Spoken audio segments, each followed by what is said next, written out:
Hello, everyone, and welcome back to English Pod. My name is Marco. And my name is Catherine, and today we're talking about something we talk about every year. Every year after Christmas, or well, during the Christmas holidays, we talk about New Year's Day, and a very important topic, New Year's resolutions. All right, so we're not going to preview anything today. It's all in the dialogue. But when we come back, we'll be talking more about what you hear and some of the great phrases you can use at the new year.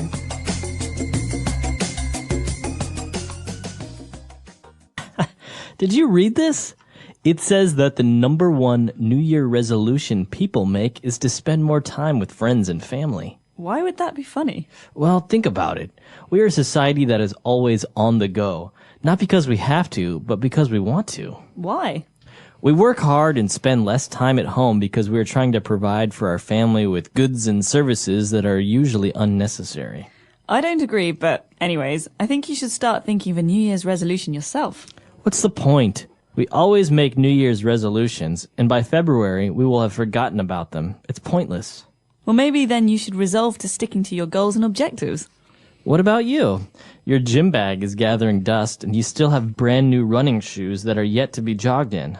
Well, I would go if you kept your promise of going to the gym with me every day. Yeah, whatever.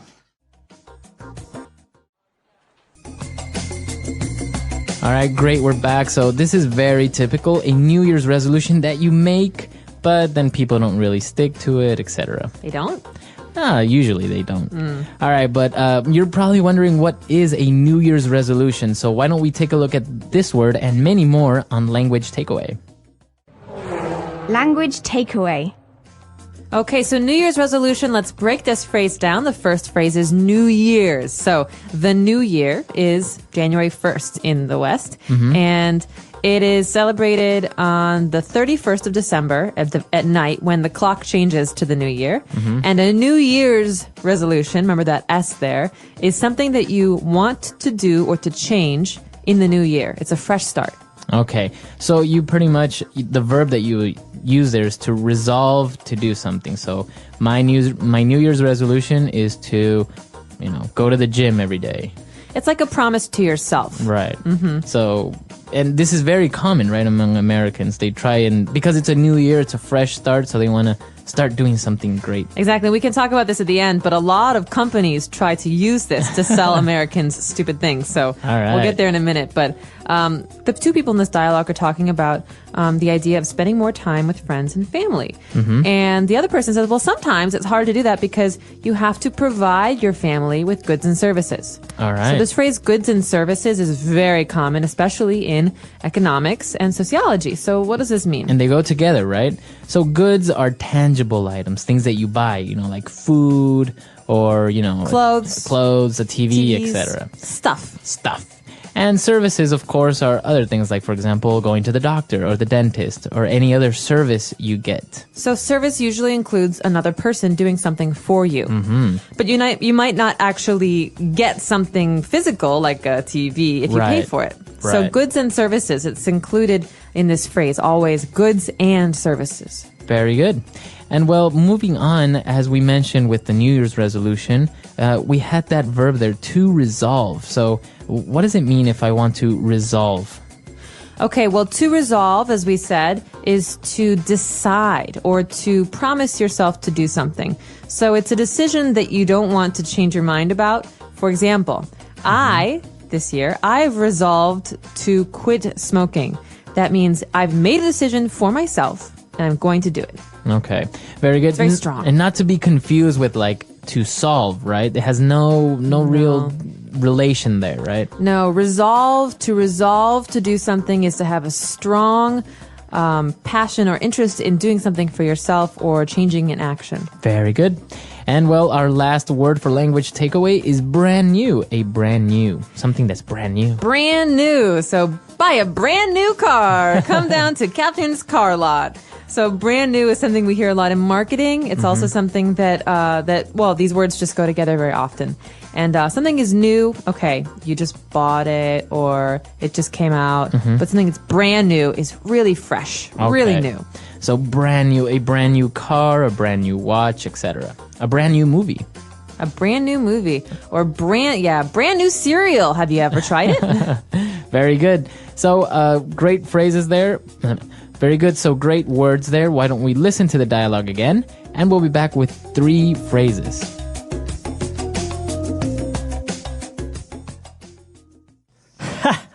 Did you read this?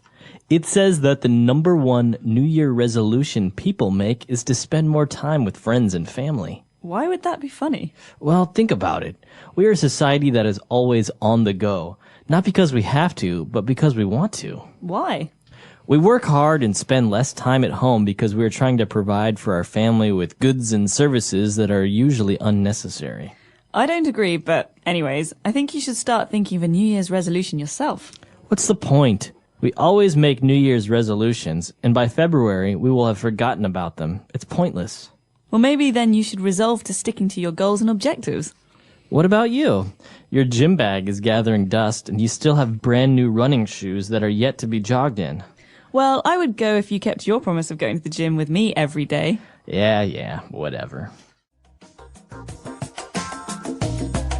All right, we're back. So now let's take a look at these 3 phrases on Fluency Builder. Fluency Builder. Okay, this first phrase is very common at gas stations and food, like fast food chains. We say on the go. All right. So he mentioned that we are a society that is always on the go. It means we're always moving. Exactly. So you're always going to work, going home from work, going to the store, going to the school to get the kids, always moving. So that kind of action, that kind of life is on the go. Okay. You can also say eat on the go. That means I eat while I'm going somewhere, while I'm doing something. I don't sit down. Okay. So on the go.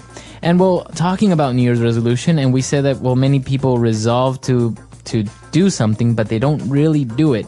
And we have a phrase that is used here, to stick to something. Stick to your resolution. To stick to it. So you think of tape or glue, these things that help things stick together. Okay, so in that sense, it's kind of, it's a way for you to describe continuing to do something or not stopping, not quitting, not ending it. And so I could say, remember how I said I wanted to quit smoking? Well, I'm really going to stick to this resolution because I think it's important. That means I'm not going to give up. Right, very good. So you're going to stay with it. You're not going to give up. All right. So stick to something, like, for example, our English learners, they'll stick to learning English. And we could say as words of encouragement, hey, stick to it. Stick to it. Don't Keep give up. with it. Don't give up. All right.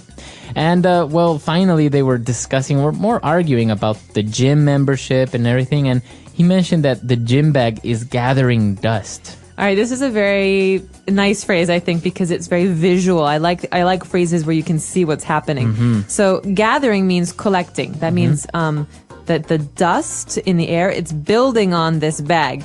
And something is gathering dust if we don't use it. So we haven't gone to the gym because our bag is in the corner and it's just filled with dust. Exactly. We could also say this about the computer. Why should I buy you a new computer, Marco, if you never use the old one? That's just sitting in the house gathering dust. Very good. Okay. So it's another way of saying you never use it, you never do it, etc. Exactly. It's for an object, though. You can't say you are gathering No, dust, right? well, that'd be a little weird. You might be dead or something. All right. Great phrases. So why don't we listen to this dialogue one last time?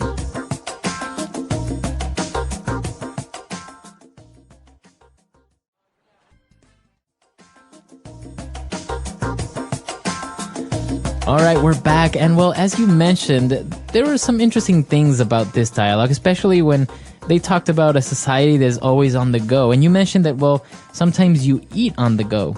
And I've seen people in the United States that are actually eating while driving. I'm guilty of doing that. Really? Yeah. You have no time to actually sit down for like 15 minutes and eat.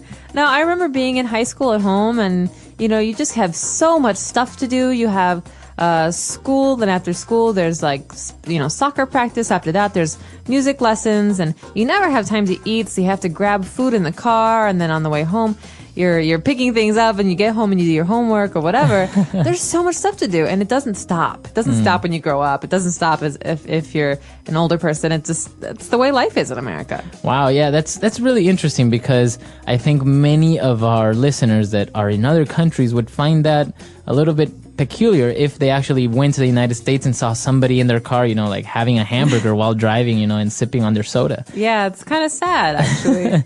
Well, that's the thing. You don't have much time. But actually, this is based on true events, kind of, on the fact that many Americans do want to spend more time at home with their friends, with their family, because, as you say, you're always so busy. And I think it's a nice resolution to resolve to have dinner with your family once or twice a week at home, where you sit down and you talk about your lives. It's nice because you get to share and you get to know each other better. And, otherwise you're always just on the go in different places. Yeah, exactly. So we want to hear your comments and your opinions about this topic. So why don't you visit our website, EnglishPod.com, and we'll see you guys there. Don't forget to share with us your New Year's resolutions. Everyone's got one. Yeah. So I'm very excited to hear those. All right. But until next time, everyone. Bye. Bye.